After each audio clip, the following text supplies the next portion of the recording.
पिता और पुत्र एवं पवित्र आत्मा का नाम रे आमेन। समस्त को प्रभु जीशु ख्रीष्ट नाम रे साधारण काल सप्तविंश रविवार रे पदार्पण कर आपण समस्त को जीसस गॉस्पेल यूट्यूब चैनल को आपण हार्दिक अभिनंदन सह स्वागत करे। आसतु मोर प्रिय भाई भाई मैंने आज आम ईश्वर से पवित्र वाक्य प्रति आम ध्यान करवा। आज प्रथम पठन उत्पत्ति ग्रंथ पाठ अध्याय 2 16 ରୁ 24 पद। द्वितीय पठन हिब्रू मंडली निकट को पत्र 2 अध्याय 9 ରୁ 11 पद एवं आज पवित्र सुसमाचार साधु मार्क 10 अध्याय 2 ରୁ 16 पद पर्यंत। प्रिय प्रभुंकर लोक मैंने आज मैंने आज मुख्य सारांश भाव आम शुणा पाइबा विवाह एक पवित्र संस्कार। आज मंडली आम को प्रभु यही शिक्षा दियंती विवाह एक पवित्र संस्कार। कौन से पवित्र संस्कार संस्कार कहले आम कौन बुझू ताहा मु आपण मानक आगरे उपस्थापन करी। संस्कार कौन अनुग्रह दानार्थ प्रभु जीशु ख्रीष्टଙ୍କ द्वारा स्थापित इंद्रिय गोचर चिन्ह ही संस्कार। प्रभु जीशु द्वारा स्थापित होइतिबा से चिन्ह को संस्कार बोले मैंने कहता। प्रिय प्रभु लोक मैंने से संस्कार कौन संस्कार 7टा संस्कार दीक्षा स्नान दूरीकरण दिव्य प्रसाद पश्चाताप अंतिमाभिषेक जाजक एवं विवाह। यही 7टा संस्कार मध्यरु विवाह एक पवित्र संस्कार। आज मुख्य सारांश बा आपण माने थंबनेल रे देखिबा को पाइबे पाउछंती मध्य एक थियोलॉजिकल वर्ड आपण मानक आगरे मु उपस्थापन करिबी। विवाह कौन विवाहर प्रभु जीशु द्वारा स्थापित यही एक पवित्र विवाह विषय नहीं कि मु आपण मानक कहबी। एक को आरेक नक को मांस स्त्री को पुरुष। विवाह एक ईश्वरंकर पवित्र दान अटे। एणु करिकी प्रभु तांकरी वाक्य से कहती माथ्यू 9:6 पदरे ईश्वर जहाँ संयुक्त करियछंती मनुष्य ताहाको विभिन्न न करू। कारण प्रभुंकर से पवित्र संस्कार विवाह एक पवित्र दान अटे। प्रिय प्रभुंक लोक मैंने आजिका दुनिया रे आपण माने देखंती विभिन्न देश रे अनुमति यहीपरि दि जाउछि समलिंगी विवाह। पुरुष पुरुष को स्त्री स्त्री को एहीपरि विवाह करिया पई तांकर से गवर्नमेंट अनुमति देउछि। ताहा हम ओडिसा रे मध्य घटिछि। प्रिय प्रभुंक लोक माने किंतु यह एक पाप अटे। कारण परमेश्वर आजिर वाक्य से कहते आद्यरु नर एवं नारी करी सृष्टि करियछंती। कारण से सृष्टि कले एवं सेमानंको आशीर्वाद कले।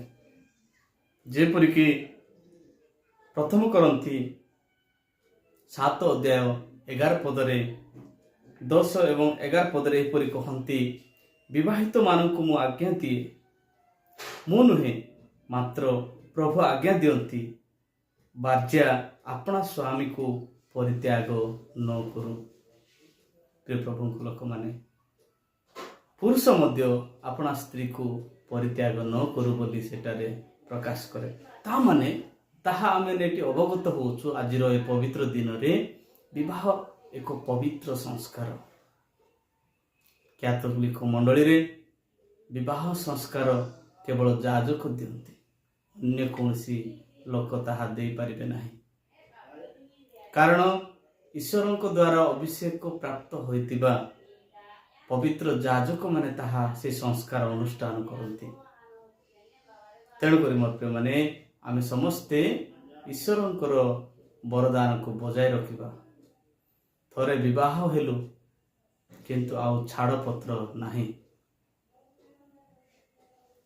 आमे जिते बेले आमर स्त्री को स्वामी स्त्री उभय शपथ करी विवाह तमर दुख अवस्था रे रुग्ण अवस्था रे एवं तुमानंकर ବାଧା ବିଘ୍ନ ସମୟରେ ମୁଁ ତୁମର ସାଥୀ ହୋଇ ରହିବି। କାଳକ୍ରମେ ସ୍ୱାମୀ କି ସ୍ତ୍ରୀ ଯଦି ଭୁଲ କଲେ ପରସ୍ପର ଆମେ କ୍ଷମା ଦେଉନା। କ୍ଷମାଶୀଳ ପରମେଶ୍ୱର ଆମମାନଙ୍କୁ ସେଇ ବାକ୍ୟ କହନ୍ତି। ଏଫେସୀୟ 4:32 ଏହିପରି ଲେଖା ଅଛି ବା ଏହିପରି ଆମମାନଙ୍କୁ ଶିକ୍ଷା ଦିଅନ୍ତି। ଆଉ ପରସ୍ପର ପ୍ରତି ସଦୟ ହୁଅ, କୋମଳ ହୃଦୟ, ପୁଣି ଈଶ୍ୱର ଖ୍ରୀଷ୍ଟଙ୍କଠାରେ ତୁମମାନଙ୍କୁ ଯେପରି ଈଶ୍ୱର ଖ୍ରୀଷ୍ଟ ଯେପରି ତୁମମାନଙ୍କୁ କ୍ଷମା କଲେ ସେହିପରି ପରସ୍ପର ତୁମମାନେ ମଧ୍ୟ କ୍ଷମା କର। ଯେଉଁ ଶିକ୍ଷା ଆମେ ପ୍ରାପ୍ତ କରିଅଛୁ ସେହି ଶିକ୍ଷା ଆମେ ସର୍ବଦା ଆମମାନଙ୍କ ଜୀବନରେ ଧାରଣ କରିବା। ଆଜି ମଧ୍ୟ ଯୀଶୁଙ୍କ ନିକଟକୁ ଫାରୁସୀମାନେ ଯାଇ ଆଜିର ସୁସମାଚାରରେ ପଚାରୁଛନ୍ତି, ମଶା ଆମମାନଙ୍କୁ ଅନୁମତି ଦେଇଅଛନ୍ତି ଯେ ସ୍ତ୍ରୀକୁ ପରିତ୍ୟାଗ କରିବା କ'ଣ ନ୍ୟାୟସଙ୍ଗତ କି? ସେହି ସମୟରେ ପ୍ରଭୁ ଯୀଶୁ ସେମାନଙ୍କୁ କହନ୍ତି, ତୁମମାନଙ୍କର ହୃଦୟର କଠିନତା ଦେଖି ସେତେବେଳେ ମଶା ତୁମମାନଙ୍କୁ ଆଜ୍ଞା ଦେଇଥିଲେ, କିନ୍ତୁ ଆଦ୍ୟରୁ ପରମେଶ୍ୱର ନର ଏବଂ ନାରୀକୁ ସୃଷ୍ଟି କରିଥିବାରୁ ସେହି ପବିତ୍ର ବିବାହକୁ ଛାଡ଼ପତ୍ର ନାହିଁ। କାରଣ ଆମେ ଦେଖିବାକୁ ପାଉଛୁ ବିବାହ ଅବିଚ୍ଛିନ୍ନତା ନାହିଁ, ସେଇଟା ଏକ। ଆଜିର ପ୍ରଥମ ପଠନରେ ଯଦି ଆମେ ଦେଖିବା, ଆଦମ ସେ କହନ୍ତି, ଏତର ହେଲା ଏ ମୋର ମାଂସର ମାଂସ, ଅସ୍ଥିର ଅସ୍ଥି। ନରଟାରୁ ନିତା ହୋଇଥିବାରୁ ଏହାକୁ ନାମ ନାରୀ। ପ୍ରିୟ ପ୍ରଭୁଙ୍କ ଲୋକମାନେ, ଆମେମାନେ ମଧ୍ୟ ଯଦି ସେ ପବିତ୍ର ସଂସ୍କାର ବିବାହକୁ ଗୁରୁତ୍ୱପୂର୍ଣ୍ଣ ଭାବରେ ଜାଣିବାକୁ ଯଦି ଚାହୁଁ, ଆମେ ଏଫେସୀୟ ମଣ୍ଡଳୀ 5:21-32 ପଢ଼ିବା ଏବଂ ପ୍ରଥମ କରନ୍ତି 7:1-16 ଯଦି ଆମେ ପଢ଼ିବା, ସ୍ପଷ୍ଟ ଭାବରେ ବିବାହ ବିଷୟ ନେଇକି ଲେଖାଯାଏ। ସାଧୁ ପାଉଲ ଆମମାନଙ୍କୁ ଏହି ଦୁଇଟି ମଣ୍ଡଳୀରେ ଚିଠି ମାଧ୍ୟମରେ ଆମମାନଙ୍କୁ ଜଣାନ୍ତି। ଆପଣମାନଙ୍କୁ ମୋତେ ମଧ୍ୟ ଏହିପରି ପ୍ରଭୁ ଆହ୍ୱାନ କରନ୍ତି ଯେ ବିବାହ ଏକ ପବିତ୍ର ସଂସ୍କାର। ଆମେ ସର୍ବଦା ସେହି ପ୍ରଭୁଙ୍କର ଆଶୀର୍ବାଦକୁ ସମ୍ମାନର ସହିତ ଆଗକୁ ବଢ଼ିବା ପାଇଁ, ଆଗକୁ ଆଶୀର୍ବାଦର ପରିବାର ଗଠନ କରିବା ପାଇଁ ଆମ୍ଭେମାନେ ଆଗକୁ ଯିବା। ଯଦି ଆପଣମାନେ ଗୀତ ସଂହିତା 128 ଯଦି ଆମେ ଦେଖିବା, ସେଠାରେ ପ୍ରକାଶ କରେ ପରିବାର କ'ଣ?